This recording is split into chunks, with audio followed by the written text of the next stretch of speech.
y alero triste voy cantando. Muy bien, ¿cómo va Antonio Fernández Llorente? Todo bien, todo bien. ¿Ustedes, todo en orden? Bien, muy buen día. Decía, lo pensaba, yo te miraba, te veía en la tele y al mismo tiempo estaban pasando un montón de cosas.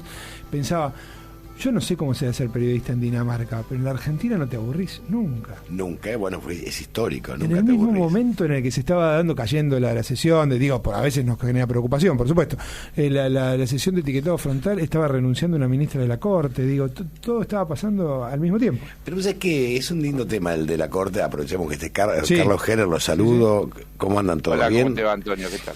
Pero vos sabés que la Corte es un nido de serpientes, y hace rato se venía hablando de esto, de las internas de la Corte. Lorenzetti, que es un personaje medio complicado, muy complicado. Elena Hayton de Nolasco, que Macri le concede una licencia, ¿no? Hay que recordar esto, que estaba muy cuestionada por el tema de su hija, Elenita Nolasco, porque está prohibido en la Corte nombrar parientes, ella la nombró Elenita Nolasco. Todo el manejo del sistema de información judicial, todo el manejo de la fake news, que la Corte, esta Corte, la última Corte, el gobierno de Macri fue especialista en esto, esta autoelección de la Corte que es realmente bochornosa, y después una discusión de fondo que la planteó Zaffaroni, a ver cuántos miembros de la Corte hacen falta. Claro. Porque la Corte duerme en causa. Les pongo un caso, ustedes se van a acordar, Carlos, que es más o menos de mi edad, es un poco más joven que yo, se va a acordar. El caso de Adrián Guío. ¿Te acordás el actor que lo mata un patrullero? ¿Sabes cuántos años durmió en la Corte Suprema de Justicia el juicio penal contra la Policía Federal que lo atropellan y lo matan? 25 años. Claro. Porque la Corte no tiene plazos. Eso es una locura. Es una locura. Es una locura. Pero no es culpa de la Corte. No, es culpa de, digamos, que nadie le ha puesto plazos a la Corte. Claro. Es un tema muy delicado. La Corte puede decidir que una cosa no la trata nunca, Sí. digamos. También, Está bien, que vos, duerma. Pero vos decís, no es culpa de la Corte, es cierto, es verdad, tenés razón. Pero a la vez, porque uno ve casi cada encuesta y el poder que está más desprestigiado para la gente y todo esto es el Poder Judicial hoy por hoy. Sí, y los otros están 2 puntos más arriba, es lo mismo. Es cierto, exacto. Sí, pero los otros tienen revisión y ese no. Porque alrededor de eso cabalgan los Milei. No, pero lo que te quiero decir es esto, sí. y es que es verdad, vos tenés razón, pero a los demás se someten a votaciones, ese no. Entonces, claro. Y cada vez que hay un intento de algún tipo de modificación, siempre es una especie de invocación a los poderes republicanos y a la división de poder. A ver, yo tengo opinión, Sí. y ustedes la conocen, que el Poder Judicial, no la Corte, debería tener alguna forma de límite de mandatos o de ratificación de idoneidades. Si yo para manejar un auto cada X tiempo tengo que volver a dar un examen, por ahí para ser juez o miembro de la Corte o camarista, también sería razonable que cada X años tenga que revalidar mis condiciones.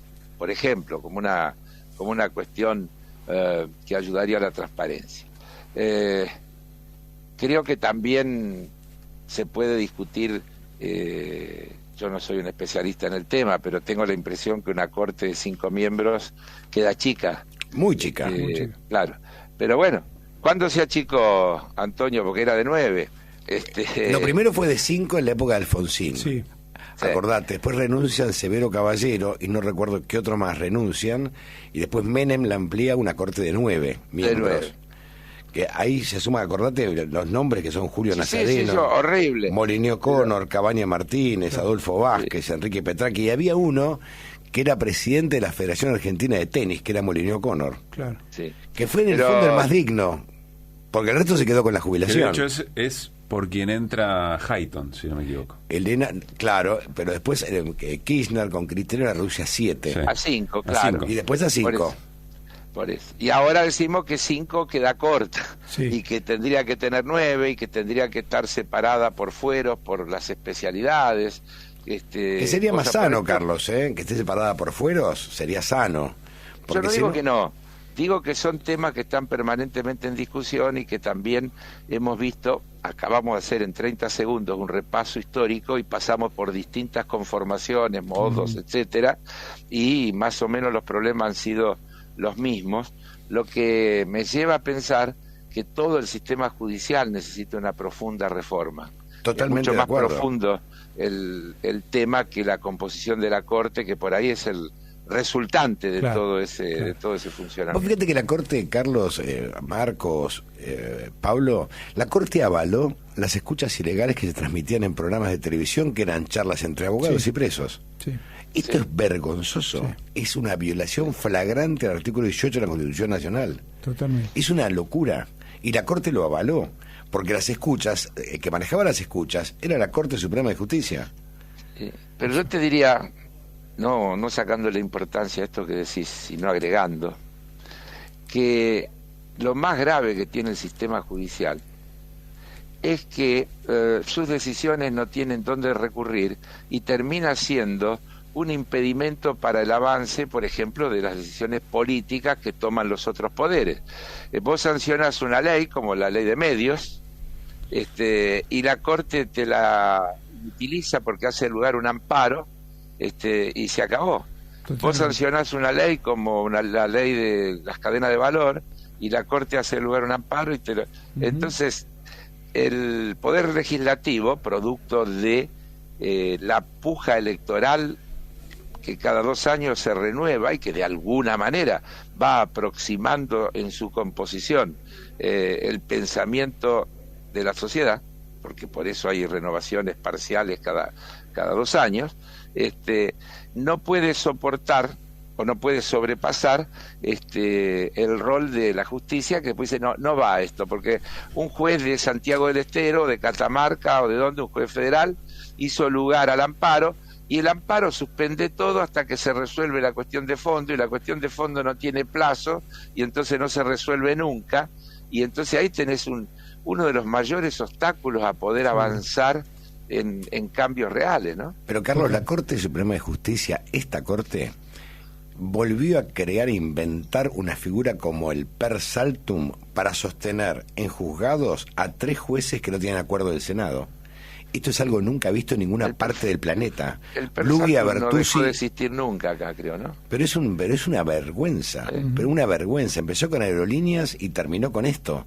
Pero lo último fue vergonzoso, pues se avaló un ascenso de 3 jueces sin acuerdo del Senado. Una locura. Totalmente. O sea, algo inconstitucional, lo avaló la Corte. Los dejo engranaditos con esto. También hubo Sí. un presidente que quiso nombrar 2 jueces por decreto. Mauricio, creo que se llamaba. Y claro, y nosotros ahora, hoy los diarios están todos diciendo que es imposible nombrar el 5º miembro para reemplazar a Hayton de Nolasco, porque necesitas 2/3 del Senado, Ujú. y como se presume difícil de lograr, ya están explicando que en caso de empate se recurrirá por sorteo a los Con jueces jueces. alternos, Sí, todos los esos mecanismos que conjueces. están previstos, los conjueces, etcétera, para resolver la situación.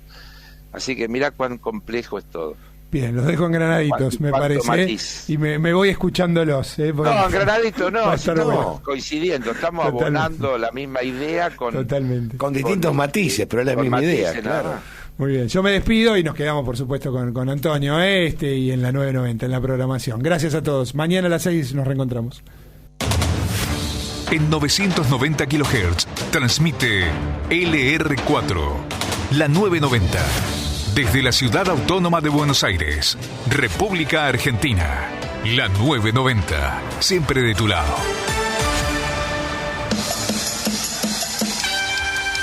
Desde ahora y hasta las 10, Antonio Fernández Llorente conduce 990 sin relato. 2 horas con la información libre de falsas noticias. Te saludo a todos, querido Pablo, ¿cómo va? Buen día. ¿Qué tal, Alfredo Antonio? Casado, buen día. Ya ¿Cómo te está va? Juanjo con ¿Todo todos bien? sus personajes, buen día. Y aprovecho que está Carlos Heller. Carlos, para preguntarte, ¿qué pasó ayer con la ley de etiquetados? Contame todo si se puede, ¿no? El off the record, ¿qué pasó ayer? Así es verdad que había alguna moneda de cambio para sentarse en las bancas. No, a ver, moneda de cambio, no, fue público, lo dijo incluso Máximo Kirchner en su discurso. Juntos por el Cambio pedía, por ejemplo, que se incluya en el tratamiento del tema de la boleta única, tema que ni siquiera tiene despacho de comisión y que no tenía absolutamente nada que ver con los temas que se estaban tratando. La actitud nuestra fue absolutamente transparente. Se hizo un orden del día con 4 leyes que habían tenido, que las 4 tienen despacho de comisión, despachos con amplias mayorías, en los que en general incluso buena parte de la oposición acompañó, como es esta del etiquetado frontal. Ayer vimos incluso la presencia de 2 diputados de Mendoza, un diputado y una diputada de Mendoza que vinieron, y también escuchamos a Cornejo y algún otro decir que no pudieron llegar porque los problemas de transporte que limita este gobierno le crearon dificultades para llegar. Son los únicos 2 que tuvieron problemas, todos los demás pudieron resolver. Los que quisieron estar estuvieron. Los que quisieron estar estuvieron. Claro, sí, sobre todo se sabía desde hace varios días que había reunión, estaba citada con mucha anticipación. Y aún si no hubiera avión, hay una cosa que se llama automóvil que funciona. Y Bondi, si querés, también. Es un poquito más largo, pero bueno. Entonces, efectivamente había una voluntad de obstruir, de hacer lo que vienen haciendo habitualmente y de chantajear. Ayer Negri dijo: se acabó la escribanía, tienen que acordar con nosotros, si no acuerdan con nosotros no van a poder funcionar. Y Máximo Kirchner hizo una ironía cuando intervino, dijo: estamos a 7 votos de poder funcionar. Eso, ¿te acordás que María Eugenia Vidal habló de los 7 votos para que no seamos Argenzuela? A 7 votos de mejorarle la calidad de vida a la gente, dijo, ¿no? Sí, a 7 votos de poder mejorarle la calidad de vida a la gente. Es un disparate, pero no es solo un tema. Yo quiero decir que no es solamente un tema de chicaneo político. Curiosamente, 1 o 2 días antes apareció la ANCHAM haciendo serias objeciones a la ley, al proyecto. Apareció la COPAL haciendo serias objeciones al proyecto. Y yo, que soy un poco mal pensado, me da la impresión de que los muchachos utilizaron todas estas cuestiones, en definitiva, para poner palo en la rueda al tratamiento de la ley, porque si no, no se entiende. Vos sabés que hay un antecedente, que también Máximo ayer lo relató. En noviembre del año pasado, el bloque de Juntos por el Cambio pide el apartamiento del reglamento para tratar un tema sin dictamen, que era Mira. Y el bloque del Frente de Todo acepta. Bueno, cómo no, tratémoslo sobre tabla sin dictamen. Es decir, la Cámara se convierte en comisión y lo trata como si fuera la comisión y genera el dictamen, que a la vez se convierte en el despacho de lo que se aprueba. ¿Vos sabés que votaron en contra después de su propia propuesta? Cuando vieron que se podía Mirá tratar... qué dato ese, Claro. ¿Y cuál es el argumento? Pues me imagino que uno tiene que argumentar. Yo soy un seguidor y me gusta... ¿Qué haces? ¿Qué argumento? No hay argumento. Hay un debate y un momento que se vota, vos apretás un botoncito o el otro botoncito. No se argumenta, ¿por qué no? Una cosa pero vos decís el argumento para no dar la sesión o el argumento para no acompañar la ley. Para no acompañar una ley que, digamos, hasta los cocineros la defienden. Bueno, pero está claro el interés. Ayer lo conversábamos, Antonio. Claro. Está muy claro lo que sienten las empresas que producen alimentos. Dicen que demoniza, que esta manera de identificar los alimentos demoniza y por supuesto les quita venta. Ahora, lo que ha ocurrido en la región... Ver, yo pregunto una cosa de sentido común. ¿Qué tipo de venta te puede quitar? Te va a pasar lo de Uruguay, que había alimentos que perdieron un 16% la venta porque tenían cosas que no se podían consumir. Bueno, pero no solamente pasó eso, sino que además en el resto de los países de América Latina y sobre todo en México hay estadísticas muy claras. Y Chile. Se mejoraron la calidad de los alimentos porque se quieren sacar esos etiquetados que efectivamente perjudican. Con lo cual hasta los cocineros lo defienden. Pero, dicen, esto es una locura, es un disparate, ¿no? Antonio, no es un disparate. Eso se llama capitalismo. En definitiva, hacer alimentos saludables tiene más costo. Claro. Y entonces, y los adictivos que tienen algunos de estos alimentos hacen que se consuma más de lo necesario, todo eso. Entonces, hay un interés comercial que efectivamente en algún punto se debe ver afectado. Lo que pasa es que el equilibrio entre el interés comercial y la salud de la población debe dirimirse a favor de la salud de la población y no del interés comercial. Ese es el fondo de la cuestión. Carlos, ¿sabés que ayer yo le comentaba a Pablo después del programa, busqué los datos para traerlos hoy? A mí uno de los costados que más me apena de Messi... Sos Matías, ¿no? Sí, Carlos. No, nos saludamos, tenía ganas de saludar, te iba a decir que te quería saludar porque ayer no nos saludamos. Qué grande. Hola, Matías. Un placer, Carlos. Decía que uno de los pocos aspectos que me apena de Messi es que él innecesariamente es la cara de la publicidad de una gaseosa, de una cerveza, de unas papas fritas.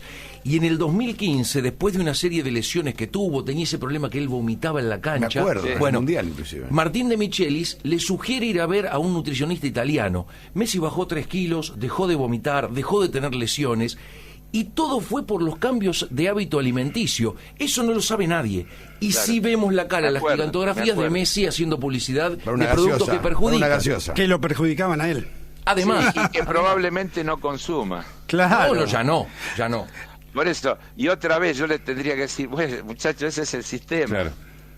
Carlos, Ese es el sistema. Alfredo Toda la Casado le vida, habla. todo nuestro debate permanente es si el capitalismo se puede desarrollar sin reglas, donde cada uno hace lo que quiere, o tiene que haber un Estado presente que regule, ponga límites y defienda el interés del común de la gente. Ese es el fondo de la discusión. Ese es el fondo de la discusión. Claro. En cada tema que toquemos, si lo buscabas, a ver qué termina ahí. Hay una chica, buen día, Carlos. Hola. Alfredo Casado, saluda. Soledad Sí, sí, Barruti. sí. Escribió un libro hace varios años, Mal Comidos, se los estaba mostrando a los muchachos. Entonces, ¿qué es Mal Comidos? Una investigación sobre la industria de alimentos en la Argentina que describe sin tregua el cóctel de químicos, medicamentos, aditivos y drogas que estamos ingiriendo. Pero imagínate que acá, este proyecto que ayer no pudimos tratar, no trae ninguna prohibición para nada, solo información. Vos fíjate que lo que están negando es el acceso a la información, es decir, si vos te querés joder comiendo esto que está excedido en grasa, azúcar o sal o lo que sea, comelo pero sabelo. Claro, es tu libertad. Elegilo, Pero comelo y si sabelo. ellos son hinchas de la libertad, como dicen siempre, que también es otra gran mentira, porque es una libertad muy particular la que ellos propician, pero acá este proyecto lo único que pretende es que cuando vos te vas y ves un paquetito de algo que dice light, sepas que no es light, que sepas cuántas calorías tiene. Y azúcar, cantidad de azúcar. Bueno, por eso. Y si lo querés consumir, consumilo. ¿Qué haces, Carlos? ¿Cómo estás, Chiche? ¿Cómo estás? Hola, Chiche. Bien. Vos estás escuchando muy interesante, vos siempre lo decís. Me la crucé a Patricia Bullrich el otro día en el supermercado. Compré un paquete de galletitas Sonrisa, le vinieron todas con cara de culo. Buenísimo. Es probable. Estar enojadas con esto, las sonrisas. Bueno, tienen derecho a enojarse. No, no hay que enojarse. No, yo creo que no, pero vos lo que está diciendo, Carlos, es de una lógica. Lo que pasa es que cuando uno empieza a ver que nuestros legisladores, ¿no? Más allá de quién votó, a quién uno haya votado, dejan de defender el interés público, es algo muy grave. El resto de las leyes también que se iban a votar, una tenía que ver con el régimen provisional de trabajadores y trabajadoras de vitivinicultura, por eso Mendoza estaba tan... El tema de la gente y de las calle, personas... situación de Yo calle. puedo agregar algo Este a mí. tema de la situación de calle es muy importante, y quedó Pero, en segundo lugar pero por yo esta le ley quiero de decir algo, etiquetado. Antonio, porque estamos buscando el estilo y la... Antonio, los legisladores representan tendencias distintas. Totalmente, sí. Representan formas de pensar distintas. Yo soy una persona de diálogo, creo que buscar consenso es bárbaro, pero los consensos tienen que tener puntos en común. Es difícil buscar consensos entre gente que piensa absolutamente al revés de cada una de las cosas. ¿Y el bien público? O sea, ¿y el ciudadano, el pueblo? Pero es que cuando hablas del bien público te vas a encontrar con la misma discusión, porque alguno te va a decir que el bien público se consigue, por ejemplo, incendiando el Banco Central. O comiendo caca. O que las inversiones van a venir si se libera todo y se la pueden llevar libremente como se les canta. Pero que me quiere convencer, yo Carlos, lo veía, que comer caca yo está lo veía bueno. ayer. ¿Lo yo vieron digo que ayer no. a Biden reclamando contra los ricos de Estados Unidos que no quieren pagar los impuestos? Sí, lo vi. ¿Lo viste, no? Sí. Si lo decís en castellano y no decís que es en Estados Unidos, ¿qué diferencia hay con lo nuestro? No, ninguna. Ahora, vos, ¿sabés cuál es la diferencia? que acá nos dicen, como dice el expresidente Macri, que en este país si no evadís no podés ganar plata. Y esa es una falacia absoluta. El presidente de Estados Unidos está diciendo, el 1% más rico de los norteamericanos el último año dejó de pagar 163 mil millones de dólares en un año, el 1% más rico, todos tipos que tienen 10 mil millones, 70 mil millones, 50 mil millones, no garpan, los andan persiguiendo desde la época de la escarapela y viven eludiendo, trampeando. Mirá, ayer había una nota en el diario El País. El mayor buffet de Estados Unidos canaliza la riqueza global hacia paraísos fiscales. Con 4.700 abogados en 46 países y unos ingresos de 2.900 millones de dólares anuales, Baker McKenzie, se llama el estudio, explica, se autodenomina el buffet global original. 4.700 abogados, la nota, véanla, está en El País, explica cómo funciona este sistema, este buffet, para encontrar la manera de canalizar hacia paraísos fiscales, dejar de pagar impuestos, etcétera, etcétera. Es uno de los mayores flagelos de la humanidad hoy. También, bueno, pero ahí está, a mí me parece que está la fortaleza de los estados, ¿no? Que en algún momento habrá que unir los estados para decir, bueno, basta con esto, porque hay que terminar. Claro. Pero vos lo tenés a Biden diciendo esto y en Estados Unidos Delaware sigue siendo uno de los paraísos fiscales más grandes. ¿Por qué no arreglan el de casa? Y no firmaron el convenio para blanquear la plata. ¿Por qué no arreglan el de casa? Es el país que menos colabora, que más denuncia, que más cuenta un montón de cosas, sale el presidente, pero a la hora de mostrar papeles... No, sí, se esconden. Igual han avanzado, pero seamos justos, no es lo mismo cierto. lo que está intentando esta administración que lo que hizo Trump, que fue todo lo contrario. Mirá que Trump sacó a Estados Unidos del cambio climático, sacó a Estados Unidos de la Organización Mundial de la Salud, sacó a Estados Unidos de la UNESCO, llevó a la situación a los puntos máximos de distanciamiento del mundo, justamente para no tener que asumir ningún compromiso con todos estos problemas que hoy tiene la humanidad. Creo que inmediatamente esta nueva administración está recorriendo un camino distinto y si bien la política general de los Estados Unidos tiene cosas que son independientes de quién del gobierno de turno, como yo soy un ferviente admirador de los matices, no puedo dejar de reconocer que estos matices tienen su importancia, dado la trascendencia y el peso que tiene Estados Unidos en la decisión de los problemas globales. Una cosa es Estados Unidos reunido en la reunión del cambio climático y otra cosa, y propiciándola, y otra cosa es Estados Unidos diciendo es una pavada, nosotros no participamos. Sí, Marcelo, ¿cómo estás, Carlos? Bueno, sí, no nos olvidemos de Tito de Matisse también, ¿no? Ya que hablar del tema me parece importante, no dejarlo afuera por esto, pero Estados Unidos además es el país que primero te llama y después te asusta, ¿no? Bueno. O primero te asusta y después te llama. Y peor, ¿sabes cuál es el país que es una chica y muchos chicos? No. Trinidad y Tobago. Muy bueno, Buenísimo, excelente.